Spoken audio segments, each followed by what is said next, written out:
podcast. I'm here with Michael Iafrate. Am I pronouncing your name right? Yeah, perfect.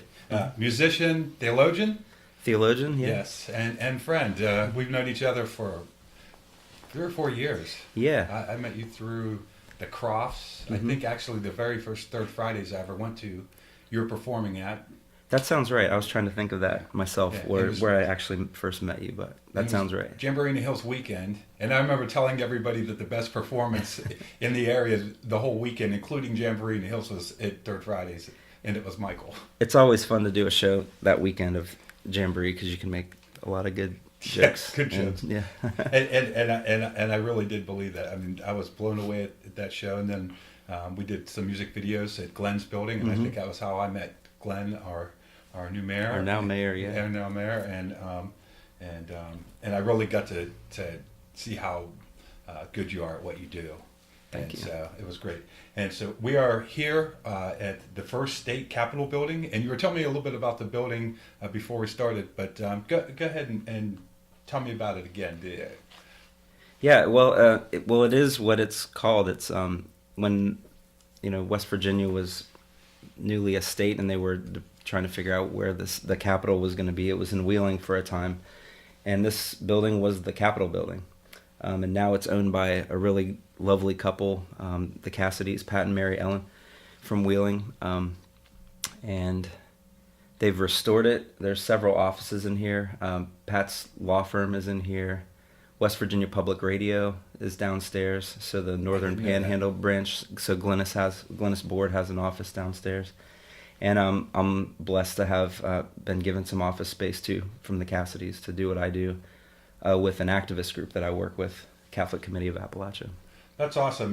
We were mentioning on some of the earlier podcasts about how supportive people are of everybody else around here, and you don't find that in a lot of other cities. And I think that's one of the things that makes this a great place to live, is that people are so willing to help each other. And when people, I think I mentioned earlier, when people are successful, we're happy for each other. And I've been in places where that's, I think I said that they're only your friends until you're more successful than they hate you. And it's certainly not the case here. I think everybody sees somebody else's success as part of their own success. So that's been my experience, like ever since I moved here in the mid-90s for college. And I've lived here on and off, but I've been back here now for several years.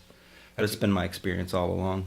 When I first came back, I didn't plan on staying forever, but now I am. Once I realized that it's different than when I grew up, and I really love it here, and it's now becoming a great place for music, and that's kind of why we're here today, because you have a song coming out today, and what the song. Well, by the time this airs, it'll be after today. Or airs, is that the right word for a podcast? Today is May 4th.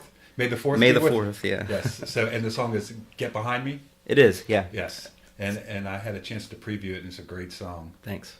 So, and it's part of an EP or an LP? It's the lead single from an LP called Christian Burial, which will be out May 26th. The single is debuting today, May the 4th, but back on May the 4th, on a website called Ghetto Blaster magazine. And then tomorrow, the single will be out on what I'm calling a maxi single, to use kind of a retro term. I love it. It'll be a digital-only download, but it'll be the single plus 4 bonus tracks. Nice. For sale, just for a few bucks. Just as a teaser, until the record comes out at the end of the month. Great. Which will be digital and compact disc. Nice. And we'll also have a preview at the end of this podcast of that song. Or of another song if you like, because Get Behind Me will have debuted already. It'll be old news, so why don't we debut another song? Whatever song you choose, yeah. Yeah. So, and you'll have to listen in to the end of the podcast to find out which song it's going to be. Perfect. I think I'll do, or we can save it for the end. Yeah. I'll tell you more about it at the end. Yeah, exactly. Because I think you'll like the song I'm going to choose.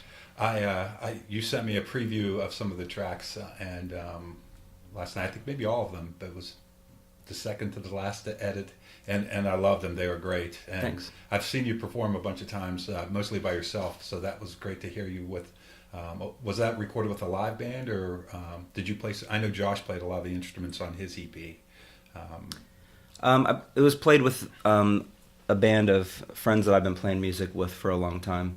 We didn't record it all live at the same time. Obviously, there's some, multi-tracking and things like that. This new technology you can do with recording.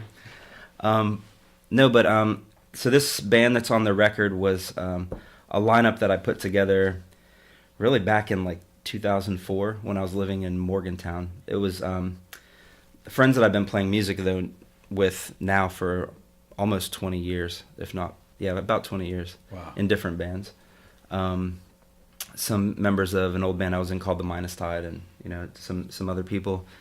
And I recorded an album with them in 2000. It came out in 2005, a full length called "Oh Happy Marriage," and we played a lot of shows around that time. And then I ended up moving to Canada to start my PhD, and so I didn't really play. Really, when I was in Canada, I didn't really play that much music. Just when I would come home, I played a couple shows in Toronto, but not a whole lot. I was just really focused on school. Sure. But I would come back and play every so often with that lineup. And then when I moved back to West Virginia, we started playing some shows again and started why don't we put these new songs down? And we actually started this record about 6 years ago, believe it or not. Really? It's taken a long time to do. But it's still that lineup. And when I play, now I haven't been playing with a full band for quite a while. Like when I play around Wheeling, like you said, it's usually myself or me and Josh or me and Sean Decker. Right. Back at the Bridge and Tunnel relaunch of Third Friday, I played with a full band again, and it felt really good. But it was Clint, Sean, and Josh Taylor, and so we're kind of probably moving in that direction as far as the lineup goes. But so it's sort of a mix of what you hear on the record and some new people as well. So do you want to give the names of the guys that played on the record? Yeah, sure. Like I should probably mention first and foremost David Klug, who plays drums on the record, and he also recorded it. He's been working hard mixing and mastering as well. Now, where's his studio at? It's in Pittsburgh. Oh, He's a Wheeling guy, though. So I met him when I came to college, and we ended up being in a band together called the Minus Tide. He played drums for that. You gave me a digital when I was at your house 2-3 years ago. We were working on a video project, and you gave me the files to all the Minus Tide songs. Mm-hmm. Oh, yeah. Yeah, and it's great. It's some good rock and roll from back in the days. It's definitely an evolution since then. Yeah, I mean, I've always been playing the music that I play now, but I've definitely gone through different phases. Well, yeah, we're older. Yeah, and we can talk more about that. But so Dave's on the record and recorded it on drums. Clint Sutton plays guitar on this record. He's a drummer first and foremost, and I was in a band with him where he played drums. He plays the lead electric for the most part. Sean Decker would play acoustic guitar live. He doesn't do that on the record just because I did it myself, but he sings a lot on the record, backing vocals. I play acoustic and electric guitar. Dallas Campbell, also from the Wheeling area, originally Cameron, plays bass. He was also in the Minus Tide. He's the guy that screamed in the Minus Tide. He played bass on the record. I just met him a couple weeks ago. Yeah, he's great. He's nice doing guy. Good music these days too. So that's kind of the core lineup, and then Josh Taylor came in and put down a lot of organ tracks and some piano, which was awesome. Well, we did it at his house actually. It's the only thing that wasn't recorded in Pittsburgh. Then a few extra guests. William Matheny, who you might know, he just put out a record. He's from Morgantown, really great songwriter from West Virginia. Played pedal steel on a few songs. Haley Slagle, who I played with a couple times in Wheeling. Yeah, we did some music videos with her down at Center Market. Yeah, she was great. Yeah, she sang back up on a song. Sarah Sigmund, who I sing with all the time in different ways, either my own stuff or old time music. Yeah. With Bob Heyer or just the two of us, did some backing vocals on a song. My friend Nate Musser, also from Wheeling, and was away for a while in Nashville playing music professionally. He's back in the area, and he put down a lot of violin tracks on a song or two. I think just one on this record, and then a bunch more on the second record I'm working on. Nice. So That's like that, and my daughter Hazel sings on 2 I tracks. saw that in the liner notes. Yes, and That could be everybody. There's so many people. did you on the mention your record. brother? My brother is not on the record, but he's gonna play at the release show. Oh, great, Yeah. great. Now, how did you come up with the title of the album? I kind of stole it from 10,000 Maniacs, the band, if you remember them. Yeah, When I was just starting to learn how to write songs and stuff, I was really into 10,000 Maniacs, I think, because I was really into REM, like back in high school and stuff, and I started getting into 10,000 Maniacs, like their old stuff. And I noticed, just looking at the liner notes of their records, that their publishing company, all songwriters have, if they're registered with like ASCAP or something, they have like their name of their they form a publishing company. Yeah, and their company was called Christian Burial Music. And I always kind of knew that, what's her name, the singer? Natalie Merchant. Yeah. Had a kind of a faith background and stuff, and that kind of was in the lyrics a little bit. But when I saw that, it jumped out at me as a kid who grew up Catholic, because it's really like a short form for the Mass of Christian Burial, which is the formal name for the funeral mass in the Catholic Church. So that always just kind of stuck with me as this haunting image attached to Natalie Merchant and 10,000 Maniacs. And I think I just kind of filed that away as an image. And when I was trying to come up with, the title that captured what the whole record is about, so to speak, or what some of the dominant themes are, I pulled that out and I was like, this seems like a good match. Sometimes it just works, right? It just felt right. That's the name. Yeah. Mm-hmm. Yeah. Now you were saying that you and Josh Josh Taylor kind of, I don't know if the challenge is the right word, but you guys both decided that you would both work on your records and release them at the same time as a kind of goal. And how did that all come about? Well, I met Josh a few years ago. He and his wife, and I think they have 2 kids then, or just the one, maybe 2. They stopped into one of my shows, and I met them, and it was great. And we really hit it off, and we have a lot in common musically and just in life and things. So by that point, I was already into recording my second record. So I've been working on 2 simultaneously, basically. But the first one took so long. Every so often, it just takes a shot in the arm to get going again. I don't think people realize the longer you take, the harder it is. It's Yeah. like anything, like a dissertation, perhaps. Yes. It's easy to lose steam, and then sometimes you need that thing that it reignites your excitement for it. Yeah. And I don't think people realize how complicated it is to make a record, to make it sound, especially if you have a very specific goal in mind to get it the way recorded the way you hear it in your head.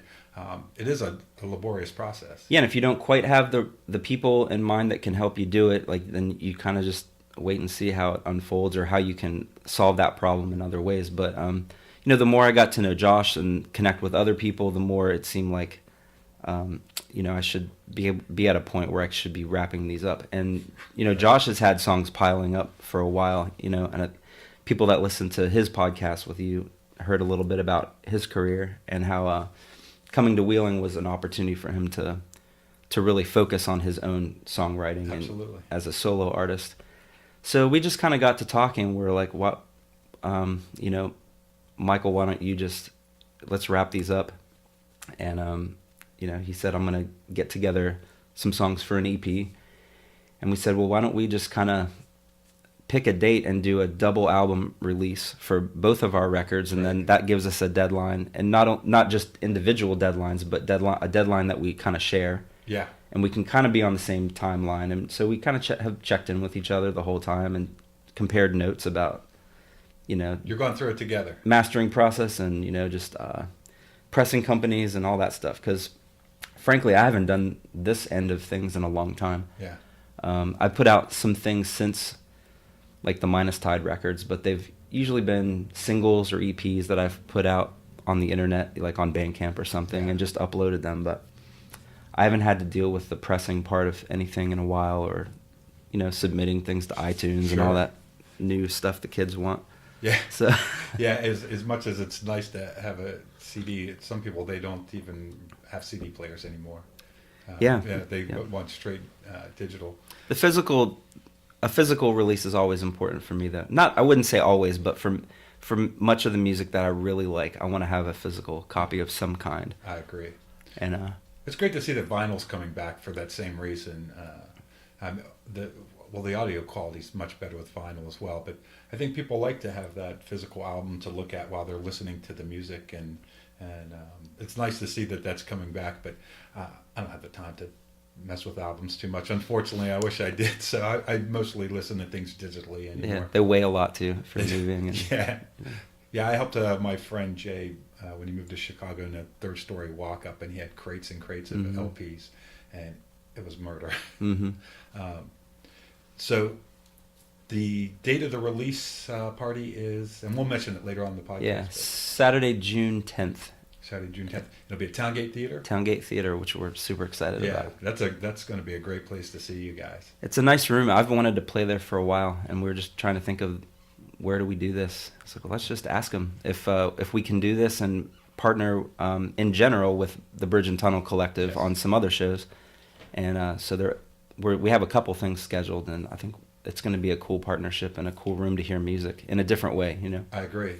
Yeah, I know that Towngate's really been really active this year in bringing in different kind of entertainment and getting more involved. I mean, they always were as far as the theater, but it's really nice that I know that they're doing more movie nights and making it more accessible for different things. And they've supported you guys too with your films. Yeah, absolutely. Independent. Tim Thompson, early on, he would read my scripts and always gave me encouraging words and let us film there, let us costumes, and we premiered almost every film that we've ever done there. And I think we have something coming up in a couple weeks, which by now it'll be probably past, but I'm not sure when this will come out, but that we're going to do a little retrospective of several of our films from the past. And yeah, we wouldn't be where we are without Towngate. They're a great resource, as is the Bridge and Tunnel Collective, which is something I wanted to talk about. You and Josh, and is it Sean and Matt, are the kind of the guys that, how did that, I guess I don't know how Bridge and Tunnel actually came about. Yeah, I mean, the four of us kind of are the ones that, I guess, spearheaded it and helped to guide it now, I guess. It started just mainly because we noticed what most people notice in Wheeling is that there aren't great places or opportunities for people who write original music, especially if it's a little, more not mainstream sounding, I guess. Right. To share that music and to just have spaces where music is the focus and not just something that's thrown in the background. In the background of a bar or whatever. And it may have come about, if I remember correctly, kind of in that gap after Third Friday, right. After Andy Croft ended Third Friday, and before we took it up again. And, we bounced around the idea of maybe opening a venue of our own. It doesn't seem possible at this point, or we're still looking for avenues to do that. Sure. But really, I mean, I think for myself, I can't speak for everybody. I think probably Sean and Matt to some degree. Kind of the DIY spirit, do it yourself with punk, is that you make things happen with what resources you have. Right. And growing up and living in different places in West Virginia, that's what you do. Whether you're a punk band or whatever, acoustic whatever you're artist, interested in, yeah. You often have to just make it happen through the people and the resources you have around. So we thought we would organize what we were calling a collective and just have a way of all the different artists that kind of do something in the same ballpark that we do, of kind of independent music, to meet each other, to strategize, to share resources, to come up with places to play, even if they're not a traditional venue, or to partner with establishments in town that are open to doing something a little different, and really just to have like a collective name to then talk to other entities in town to explain what we're doing and where we're coming from, and to maybe make some partnerships and stuff. You definitely have that strength in numbers, and I think I know from back in when I played music, you'd get a show and then you have to call your friends and try to get a band together, a couple bands together to fill a bill, and oftentimes we end up playing with the same couple of bands because they shared a practice space with us and it was easy. But you guys have this nice big group that they can kind of mix and match. And I think that the one thing that I noticed that's been really great about it is you're building an audience for original music. I think there are a lot of people that already had an appreciation for it, but maybe they didn't know where to focus their attention or didn't necessarily know that it was available down here. So as there's more and more bridge and tunnel shows, they see the B&T and they know that that's going to be local original music. And I think that really helps all the bands, the strength in numbers. And that first show at Third Fridays, when everybody did a showcase, it was incredible. The energy in the room, everybody was on fire. And I think that was a great launch to get everybody excited about local original music. Yeah, and I don't know how we pulled off a 9-band show like that too, and kept it moving and interesting. But it did, it seemed to be good. It kept flowing, and everybody, there was an audience there the whole time, and everybody seemed excited the whole time. Yeah, So. I'll tell you, and knowing all the people in the different bands, talking to them, everybody was so excited about it, and they were. I think Matt Klempa was telling me that the weeks leading up to that the chat group that you guys had going on, everybody was so excited. There was a lot of energy, and you could definitely feel that night in the room. And I think it's continued on. Some great shows. Josh's show last week was great. The Pussyfooters were great. I just saw that Concrete TP and Ryan Mowry are going to be playing at the next Third Fridays. Yep. And I thought that was really cool that you guys had the reading, Ron Scott and Jeremy Richter at Third Fridays. That was something different. And yeah. They had a nice crowd, and they were very big crowd. They were very responsive to what was going on, and I was really proud to see those guys out there. And I was reminded how talented all these actors are that live in town, as if I should remember. But when you see them perform, you realize, wow, yeah, they're incredible. Yeah, this is a neat town for creative people and interesting personalities. And I think it's one of the better places. Maybe it's a hidden gem as far as creativity. Like we mentioned earlier, the fact that everybody is so supportive, and also the fact that it's very diverse. There's definitely no fashion style that you could say is willing, other than aggressively eclectic. That's probably true. When you go to Third Fridays, you don't see any one style of dress, which I think is great. And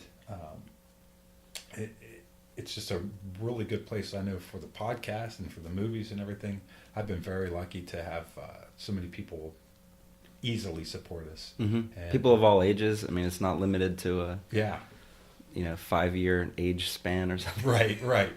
Because I know the old rock shows I'd go to, it was usually early to mid 20s, and then after that it would drop off, and it was usually kind of the same faces every time. And I see a lot of new people at the shows all the time. I think the audience for the music is definitely growing. So the new record, you said that it's set for a while, and how does it feel to have it finally? Because after today, it'll pretty much be set in stone. Do you think? Yeah, I think so. We're still dealing with some, like the artistic side of it, the packaging and stuff for the physical. That's the physical release for all of you young people.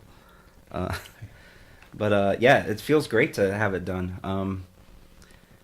If you take 6 years to do a record, you probably have some bumps where you think, is this thing ever going to be done? Right. Or is this even sounding the way I'm wanting it to sound? Or so I definitely had a few places like that. But I always had this vision in my head for it of who I wanted on it, and or at least what instrument voices and things I wanted on it, the arrangement, so to speak. And hearing the final product, especially instruments that I definitely cannot play. Right.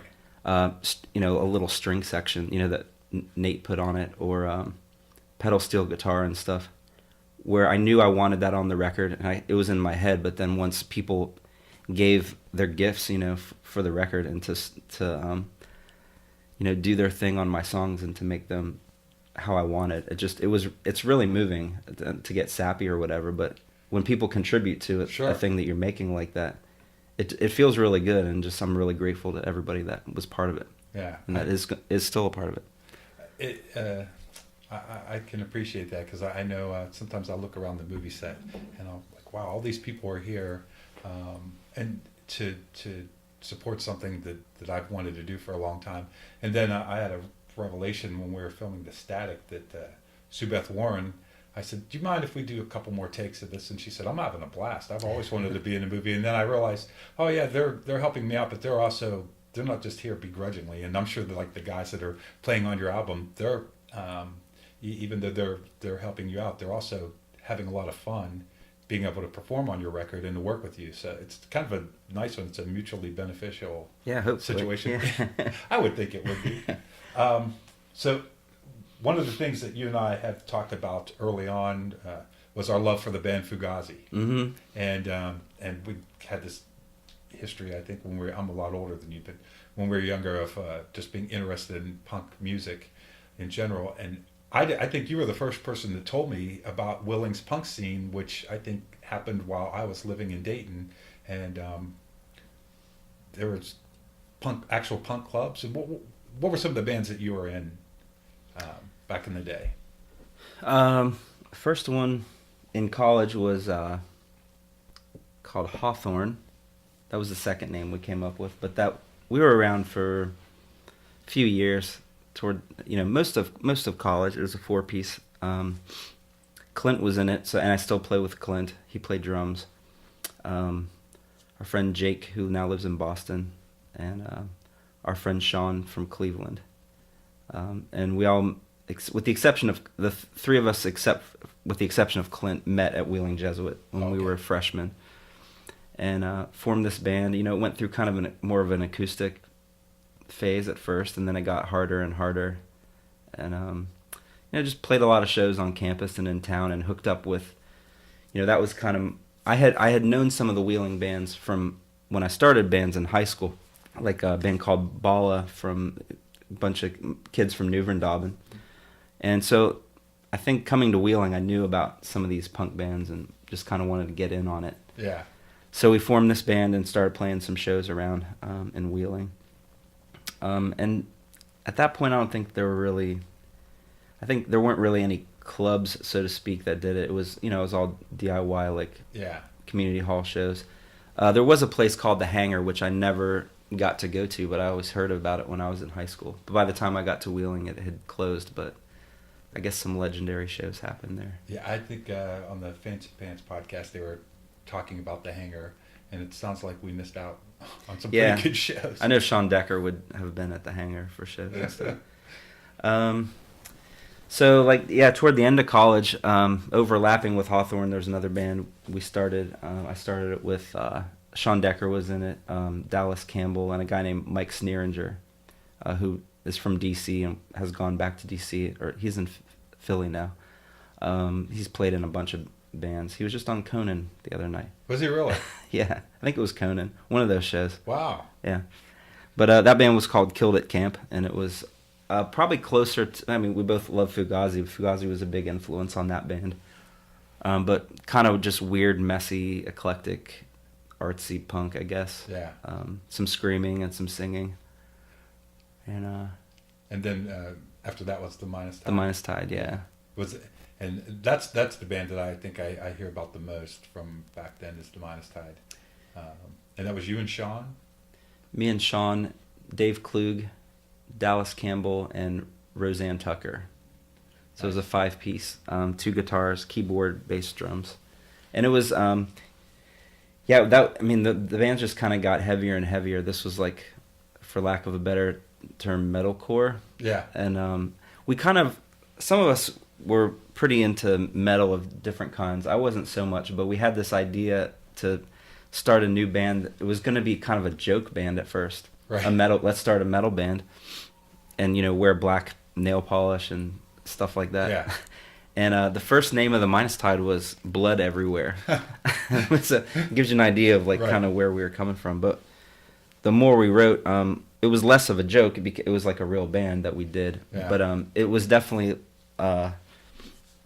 lyrically, it ended up kind of being like kind of fantasy and sci-fi lyrics Yeah. and stuff like that. Which is, I think, the fact that it's fun, that lyrically, and maybe gives it more of an energy. Mm-hmm. I know I played in a band called Shandar the Impaler, and and the name was silly, and our lead singer dressed up like a Viking, but Steve, and but we had a lot of fun, and we're all very best friends that were in other bands, and we were just kind of doing it on a lark. But I think maybe the fact that we weren't taking it too seriously is why we had so much fun with it, and why it ended up being a pretty good band. Really danceable and a lot of fun. And I think maybe our attitude in reverse, being so casual about it, and just those guys were naturally kind of perfectionists. So we always wanted to sound good, but I don't think we ever took ourselves too seriously. At least not for the longest time. We just played parties and that was probably one of my most satisfying musical experiences, just because we were so casual about it. We kind of that was a band that we all started when we were in Wheeling, but then as the band continued, we all moved to neighboring cities like Pittsburgh, or I lived in Morgantown for a while. Our bass player lived in Parkersburg, I think, for a little while. We had several bass players, but one of them was in Parkersburg. But we ended up playing a lot, did a couple short tours and tons of like long weekends outings, like all over the East Coast. And we were signed to a small label that was based out of Toledo, Ohio. And so it got really active, and sold several records and played some festivals and things like that. But it was pretty hard to keep together with everybody apart. And then some of us were in school. Like I was doing my master's in theology, and Roseanne was doing her master's in physical therapy, and full-time jobs and stuff. But we kind of hit that wall of, you have to make the decision: are you gonna tour 300 days out of the year? Yeah. Or does the music have to fit in with other things? Right. And we decided it has to fit in with other things. Yeah. I mean, there were kids starting to happen, and right. things like that. So yeah. Well, and I think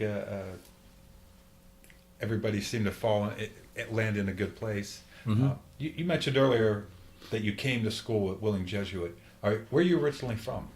I'm from Parkersburg, West Virginia. Oh, yeah. I didn't know that. Okay. That's one of the fun things about the podcast. People that I've known for years, that I find out lots of new things about them that probably I wouldn't if we weren't doing a podcast. So you came up here to go to school at Jesuit? Yeah. Okay. What year was that? 95. And what was your major then? I started as professional writing, so communications and like journalism, and I have a minor in that. But at some point, I grew up a Catholic kid and really kind of into my faith and stuff. And I took some theology classes, and I just fell in love with theology not as a pious exercise, but as a critical one. Yeah. And I started to really open up to that side of what theology is. Yeah, I think we changed my major.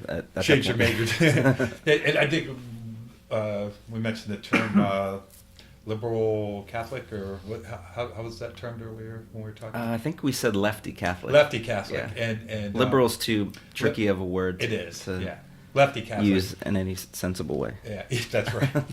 It's it's interesting because I grew up Catholic, but then there were certain things that I couldn't get behind. So I never, yeah. But I guess it never occurred to me that you could still stay there and challenge the things that you didn't like, which sounds like you rather than leave, you decide to reform. Is that kind of accurate? Yeah, I think both are valid ways of interacting with a tradition that was part of your life, for a long time. Some people choose to go, and that's valid, and people choose to stay and toe the line, and other people choose to stay and either try to reform, which is, I guess, one way that I think about it, but also, the phrase, be the change you want to see in the world. Right.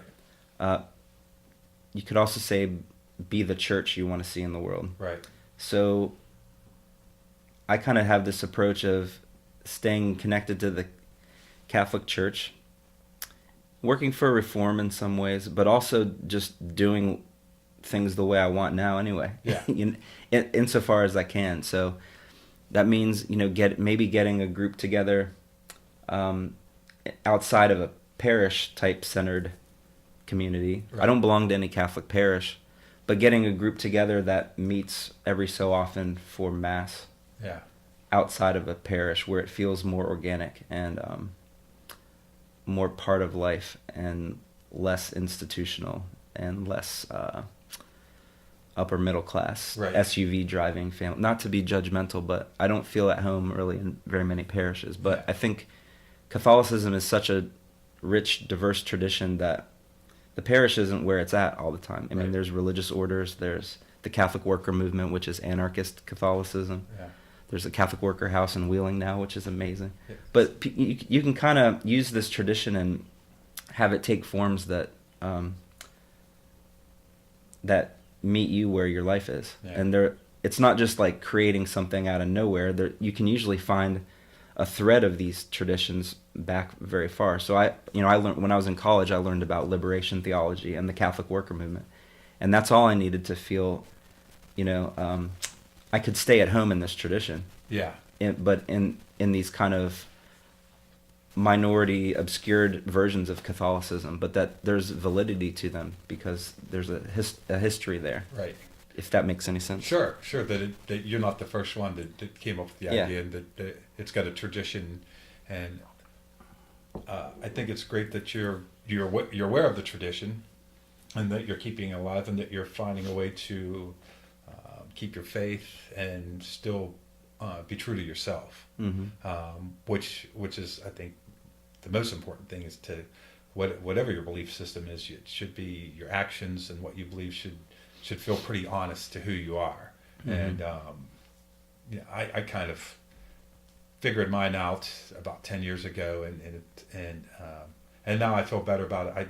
I don't prescribe to any one thing. I just kind of try to float around and be open-minded, and anything that rings true at the moment is what I go with. And if I find something better that even sounds more true to me, then I go with that and cast things off. But yeah, I think that's an important thing, is to just always feel like one spirituality is it's never fixed. It's like it has to be alive and like responding to the world that we live in and to the people that are in your life and new things that you learn. And so yeah, whether that takes a form of being open to any and all things, or being rooted in a tradition but also being open to things, like just anytime we get in a state where we think I figured it out and this is all this is the truth, is bad. Fortunately, not to get super Catholic-y, but fortunately I'm really excited that there's a Pope that kind of thinks that way too. I was going to ask you what you thought about the Pope. Yeah, I like the Pope. He's a punk rock Pope in some ways. I mean, he's an old man too, so he has some views that are not where I would want them to be, on women primarily.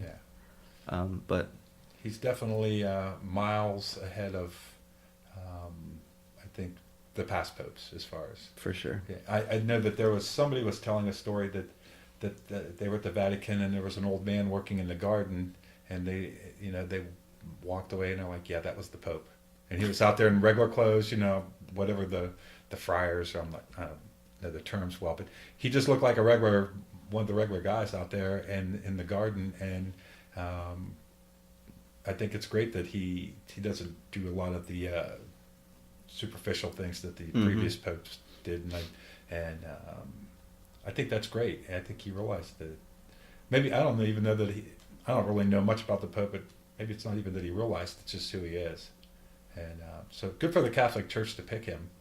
And it's for the most part, it feels like there's things are moving in a better direction, but always have to stay on top of it and like what's really going on here, and well, it's good to have people that are aware of that, and I know what I see on the cover of Time and a little bit here and there, but you said that you were studying writing, and I know one of the things that I read of yours early on, you wrote something of, and it's about 3 years ago that I read it, but it had something to do with Fugazi and theology.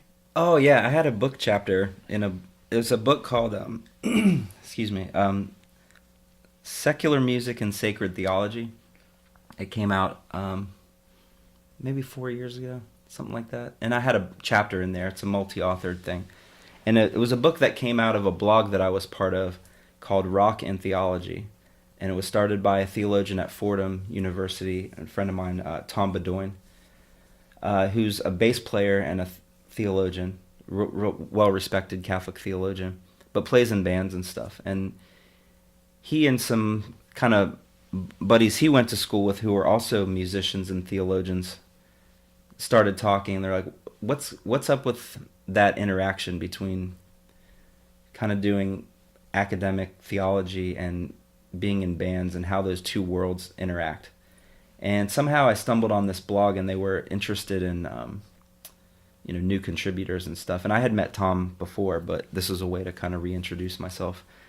And I had been doing some not just academic writing on this. I'd written a couple papers on it, but that's just something ever since I was getting into playing music that I always thought about. What does it mean that I'm a Catholic kid into my faith, but I'm attracted to punk rock? And what is it about those two things? How do they go together? How are they in tension with one another? How is it a creative thing to juxtapose and bring those two worlds together? So I brought that to Tom, and we had great long phone conversation about music and stuff like that. And I ended up becoming a contributor to the blog. The blog no longer exists, but before it shut down, one of the last things that Tom did was to organize a book that kind of came out of it. So some of the bloggers from that website are in this book, and I'm one of them, and some other authors. And yeah, it's basically an essay. It's called More Than Music. That's the main title. I can't remember the subtitle. But it's basically about what I learned about doing theology and being a member of a religious community or tradition. What I learned about that from Fugazi. That's awesome. So the way that Fugazi challenges more mainstream or dominant forms of, say, the music industry, or what it means to be an artist in the world. All of that had, I think, a big impact on the way, the reason why I wanted to study theology, but the way that I do it, and the kinds of ways in which I do it, the kinds of church communities that I want to be connected with, kind of more activist ones. Yeah. So there's a lot of resonance there. And I actually have a second book chapter that talks about it a little more in depth, that it'll be out later in the summer. That book's called Music, Theology, and Justice. And the name of my chapter for that is Punk Rock /as Liberation Theology. Oh, nice. And for that, I look even more at mainly the DC punk scene, because not only was there this sort of ethical dimension to punk going on with the activism and things like that, there was some really interesting intersections between churches and the punk community, where punk kids would put on shows at churches, not just because it was an empty building, but because they had similar, they were attracted to the more progressive churches. Yeah. And the churches were attracted to these movements because they shared this this passion, this commitment to social change. And so what was that like? And so I did some interviews with a couple people. One of them's Mark Anderson, who's he wasn't a musician in DC, but he was one of the organizers in the 80s and 90s of some of the kind of punk activist movements, Positive Force and things like that. And he's now a Catholic and really into liberation theology, and does really great work at his church, but also in the punk community and as an activist. So we just had a really cool conversation, and a lot of what we talked about ends up in this book chapter that I put together. Because I found punk growing up in Parkersburg, West Virginia, of all places, to be a liberating community in a lot of ways. Right. Learning a lot about myself and about the diversity of people beyond what I experienced in day-to-day life in Parkersburg, West Virginia. Learned about political issues there. even I learned about alternative. Well, that's not a good word to use, but I mean, I guess alternative religions, or not white mainstream Christian churches. Right. I learned about Eastern religions through the punk movement in Parkersburg. But before I learned about it anywhere else. Yeah. I learned about social justice in punk before I learned it from a church. I encountered the Hare Krishnas, from Wheeling, in the punk community. So people were talking about religion and social change at punk shows, and it was amazing. And so I felt like this has always been something I felt like I should be writing about in my theological writing. And I write about different things, but that's one that I've published a couple things on and would like to do a book about it. Well, I definitely think it makes it these ideas and the theology more accessible to people that maybe otherwise would think that it's not for them. Because if they can see the connection between something they love, like punk rock music, and you can bridge that gap. Then like, oh well, maybe this theology and a spiritual life is not something that is not for me. Absolutely. For me, Fugazi, I didn't realize it when I first heard 13 Songs how important it was, and it was only even now I think back how much I got, because it's still probably my favorite album of all times, and then some of my other favorite albums, the other Fugazi albums. They were punk rock, but they were also different, smarter. I think we talked about it's hard to find a band that can cover a Fugazi song because they're just so unique and original, and they have these weird dissident tones and great lyrics and a combination of screaming and singing, but also their DIY and no thoughts of joining the corporate world of music and just doing it on their own. That was the first band that I ever saw do that, and the idea that you don't have to have a record company, and certainly when it came to making films, without really even thinking about it, I was inspired by them. And as you said earlier, you do the best you can with whatever you have around you, and you just push forward and don't wait on somebody else to give you the money or the opportunity. You just create your own, and I love the fact that every time I got a Fugazi CD, it was because I sent a $10 bill to Ian MacKaye or somebody to his house in Washington, D.C. At least that's how I imagined it. I didn't imagine it going to big. You could actually send a cash money to the address, and they'd send you that back plus all the other Discord bands. And I bought a lot of CDs through the mail. I think maybe those are the only ones I ever bought through the mail, but it was always, I would just send cash. I'm like, I'll just put a $10 bill in there. Yeah, it was. I was talking to my friend Jeff, who was in, I think, the first band that I was in, about that fairly recently. Just the process of discovering music back in those days and getting like little mail order catalogs. Yeah. And, you couldn't preview it on Spotify or whatever. Yeah. You just put your allowance into the envelope and hope you liked it. I hope you liked it, and waited a few weeks for that Shelter tape to come in the mail.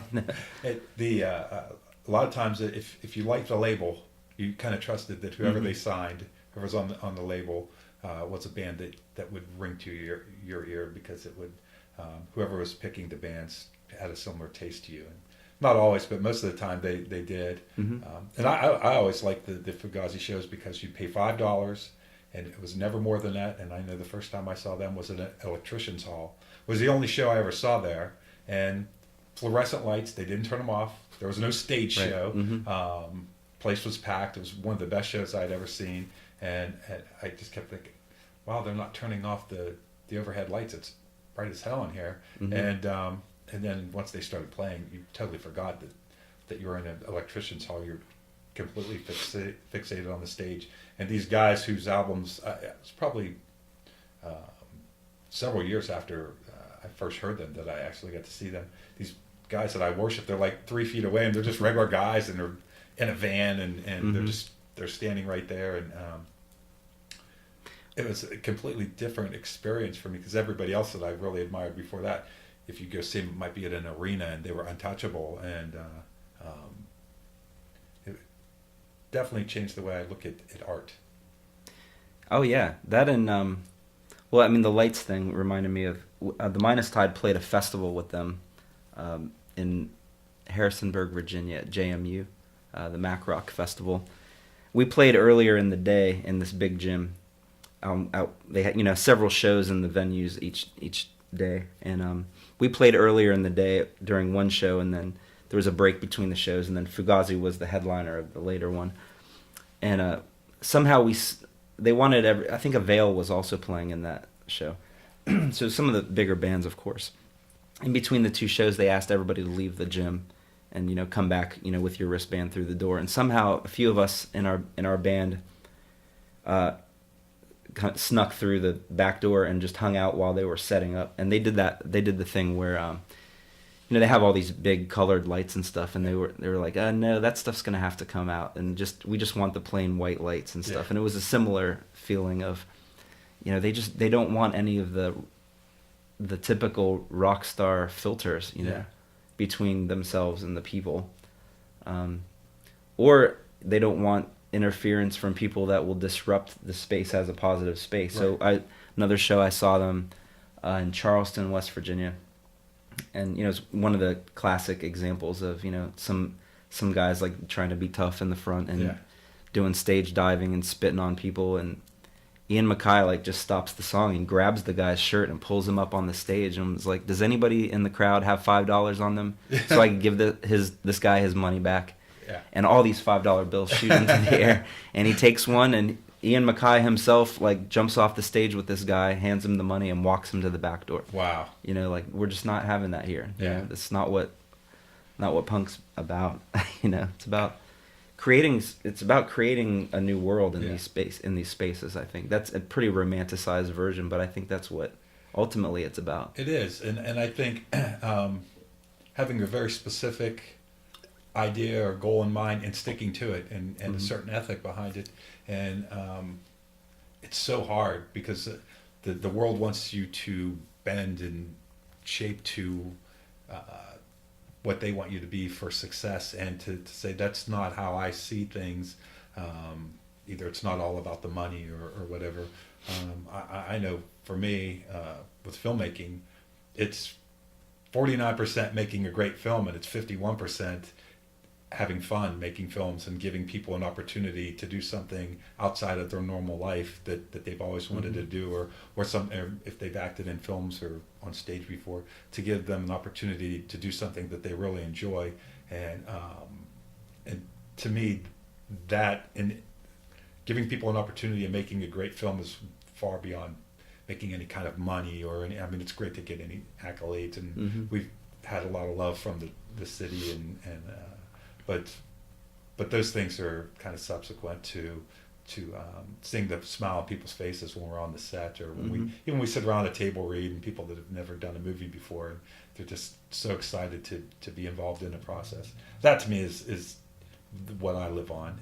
The premieres, they only last for a night, and they're kind of stressful, and but going through the process of and also I think when you're spending time with people working on something collaborative, that you rather than just hanging out, and I mean there's something to be said for relaxation, but you form a definite bond with people when you're in a band or making a movie or anything that you collaborate on, where you're working towards a common goal, and especially if it's something you're passionate about. It's, maybe not the same as War Buddies, but it's probably the closest version guys like you and I will have. I hope it is. Pacifist punk rock. Yeah. And I think that Willing is probably one of the best places again for that. What do you think about the future of things, and what are you looking forward to here in the area? Bridge and Tunnel, and what are some of your? Do you have any specific goals where you'd like to see things go? That's a big question. Yeah. There's so many different things going on, and people with coming at it from different angles. We don't always speak the same language or necessarily have the same goals, but just the fact that there's people that want to do different things is very energizing. I think as far as Bridge and Tunnel goes, it would be great to have a venue at some point. Yeah.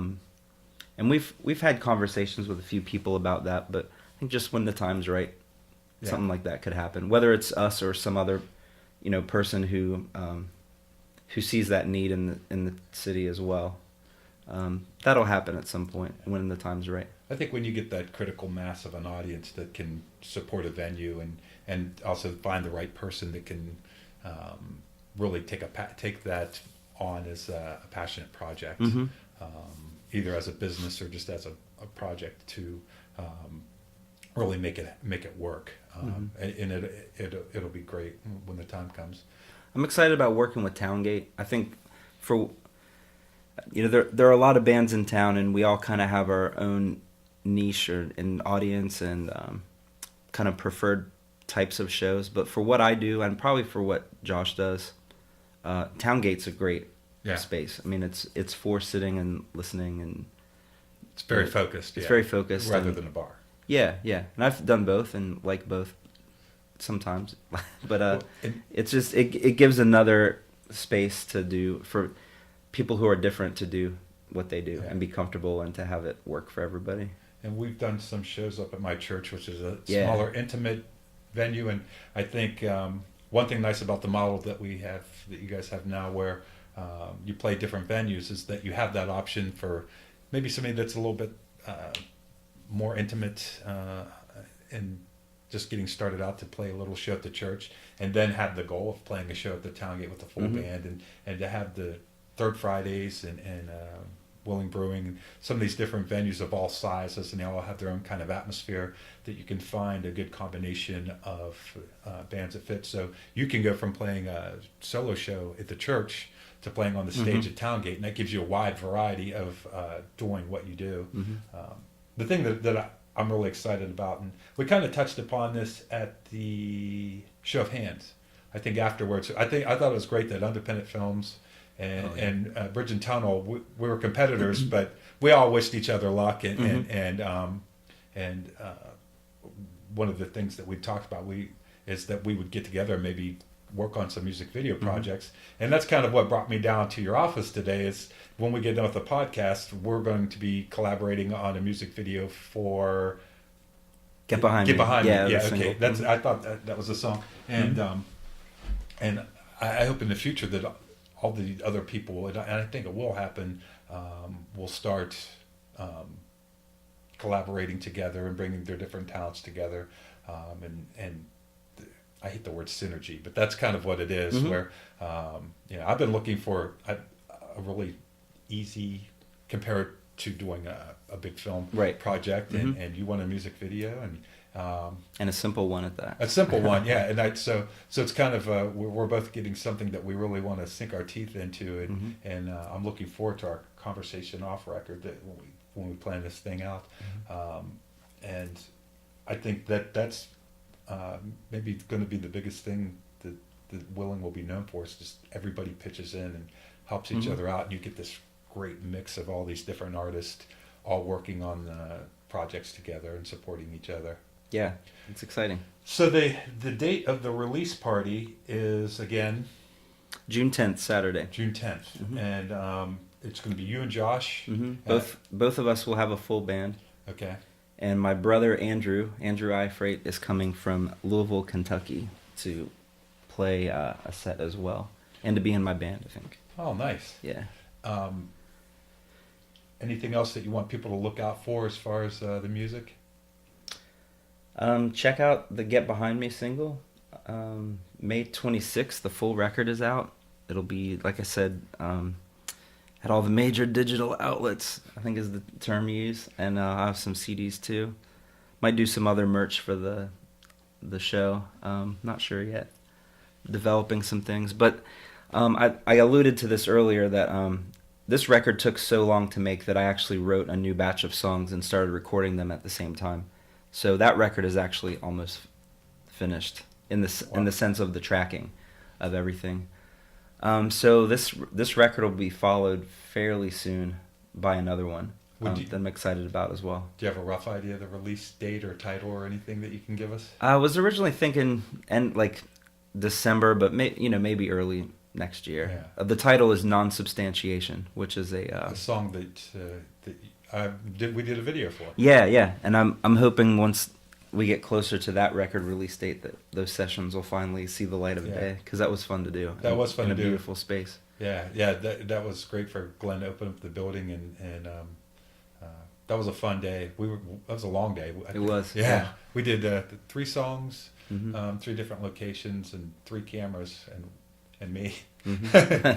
but we did have a lot of fun, and we got some nice footage. So Yeah, for sure. it'd be nice to release those with the new album, With the record that it goes with. Yeah. Yeah. Mm-hmm. Well, and those are the kind of things that they just take time, and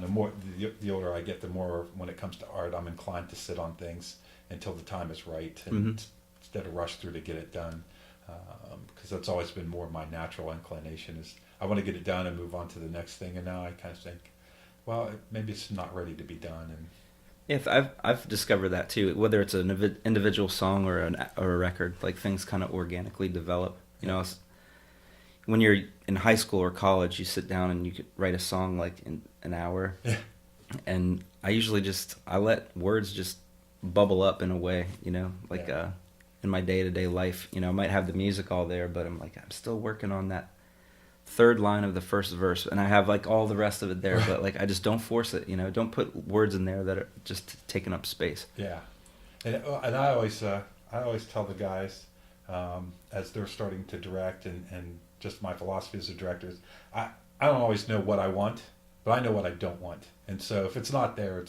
it's not there, and since I don't know what I want in its place, sometimes I have to wait for an idea to come along, or a theme or something to.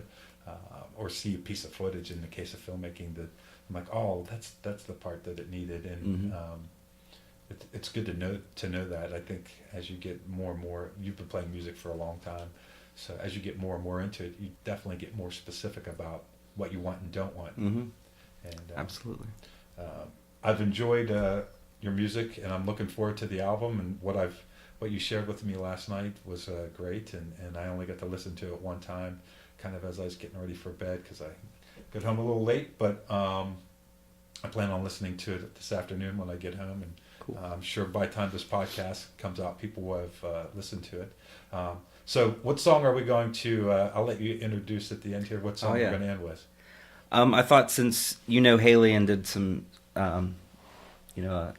live video of her as well, that the song she sings on, it's called My Body Will Speak to You, is on it. It's one of the slower, quieter ones, but Haley did some really great backing vocals on it. And it's another one where William Matheny played pedal steel. It's got a real country kind of vibe to it. That was the song that I heard last night that I couldn't remember the name when I came in here, but that I want to mention that I really liked a lot. Yeah. Cool. I liked all of them, but that was the one that definitely was the one I'm like, I'm going to have to listen to that again. Yeah. Well, hope people enjoy it. And that's this second track being released, before the debut of the whole record. So good. Enjoy. Yes. So as you're listening to this podcast, stay tuned. The music video should be out shortly.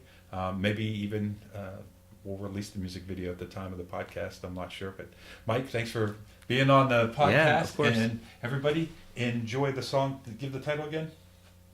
Of the song, My Body Will Speak to You.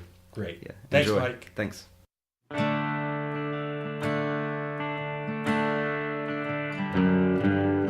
In your lovely bed, or in the street,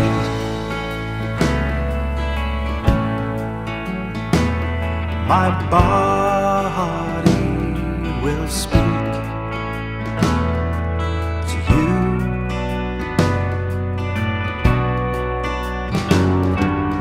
In between the lines, in between the sheets,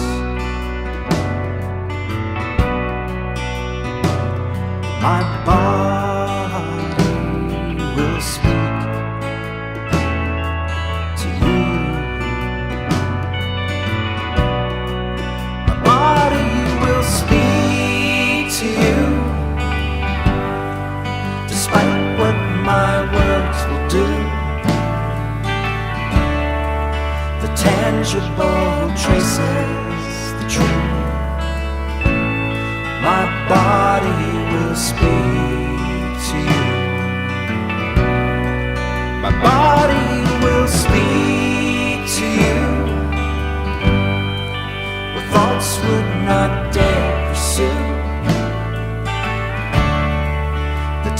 tangible touches the truth. My body will speak to you. In the lofty pulpit or sacristy,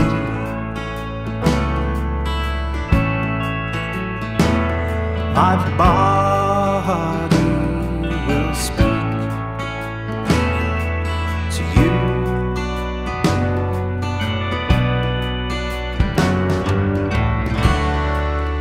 Whether tender or nastily,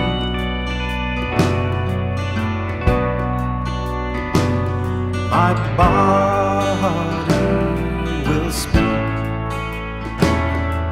to you. My body will speak to you, despite what my words will do. The tangible traces the truth. My body will speak to you. My body will speak to you. What thoughts would not dare pursue. The tangible touches the truth. My body will speak to you.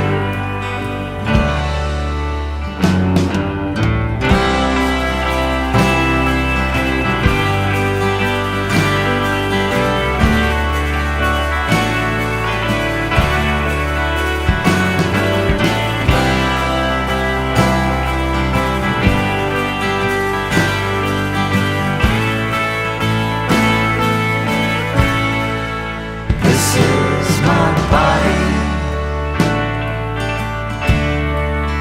This is my blood. This is my body.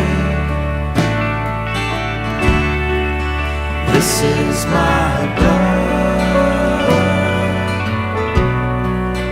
This is my body. This is my blood.